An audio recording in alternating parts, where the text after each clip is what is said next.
Hey guys, it's me, Gavin Vengeance, and just a little quick update here from PAX. The new information released for Final Fantasy XIV. The Moogle King is going to be returning in patch 3.3, so we're actually going to be able to take him on again. Really looking forward to that. We can definitely use more boss fights. I'm hoping that's what it's going to be. It's just a primal fight. We're also going to be getting the new treasure hunt dungeons, which are going to be coming out in 3.3 as well. And those, like I said, are probably going to end up being awesome to take down these new dungeons, get some more new gear, and also, I guess that's going to make the treasure map skyrocket in price yet again. 7-Eleven items will be coming to the US as well. And on the topic of items, Phantasy Star Online 2 and Final Fantasy XV have been in discussion for crossovers with Final Fantasy XIV. So we'll probably end up looking forward to getting some items from those games in our Final Fantasy XIV, probably just for glamour, if anything, if there's any kind of indication with any other past crossovers. And they're saying that they're looking into other Final Fantasy title for crossovers as well. It's just more or less timing that's really going to factor into that. There's going to be Eggy Glamours, which are going to be coming out, and that's going to be effective in patch 3.4. However, they didn't say which primal that's going to be that first glamour that's going to come out for the Eggies. Final Fantasy XIV app is also going to be having this feature that is going to allow you to chat to your FC members, your LS members, and your friends list as well outside of the game through this app, which will be available on mobile phones as well. But they said that they're working on adding in more features as well. It's just that they have a lot to do right now, so they're going to be working on that as well. And there was also mention of the Doom Train from Final Fantasy VI being added into the game, but Yoshi P said that he didn't know if it's going to make it in until maybe the expansion of the Garlean Empire region. So look forward to that. I can't wait to suplex that train if it's possible. I really hope that that's going to be a side action, but we'll see. It seems that in patch 3.35 we'll actually be getting a new dungeon, which they're calling a deep dungeon. It's called the Palace of the Dead, and that's located in the Black Shroud. The description that they gave us is that it's going to be a bottomless dungeon populated by an army of the undead souls. Those who dare brave the depths will face an ever-changing layout protected by powerful magics, which will sap their very strength. So from what I see from that description, it seems like, the deeper you go into this dungeon, the weaker you're actually going to end up getting. There's probably going to be some kind of status effects or something applied on each floor maybe. And also ever-changing. That to me says that it's probably going to be randomly generated for certain floors. So this is something that I've actually wanted, and I've said in a previous video, believe it or not. So I'm glad that they're adding this. I'm really looking forward to this content. And here's a little bit more information that they gave us in regards to this deep dungeon as well.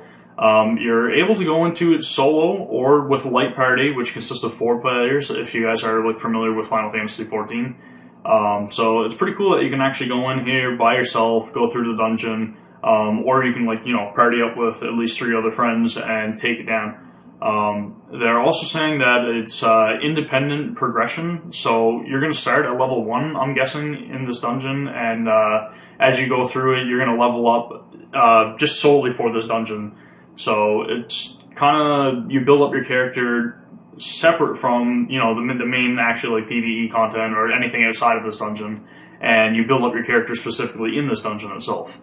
So they're saying that that's going to be something that's going to be added into this dungeon as well, or something that's going to be, a factor of this dungeon, I should say. They're also saying that, your current level and the progress, so how far you are in that dungeon, will autosave, but only on select floors. So certain floors that you get to, it's going to end up saving your progress pretty much, is what that's saying. And if you end up dying in the dungeon, you're going to restart at that floor, or the save point, I guess, on that floor maybe. They didn't really go into a whole lot of detail with it, but just saying that, you will restart at that save point if you end up dying in that dungeon.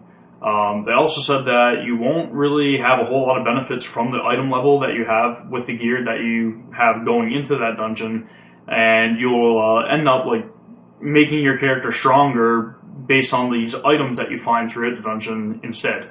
So it's not so much gear based as it is, you know, finding these items in this dungeon, or, you know, maybe killing enemies and getting these items that will actually give you stat increases for your character. They also said that there's going to be bosses on multiple floors. So, you know, you'll have some tough foes to tackle, that's welcome. That's something that we want. Also, new floors are going to be added in pretty much every update afterwards once we actually get the dungeon. Not every update, but I mean, it's going to be planned, you know, for sequential release, I guess.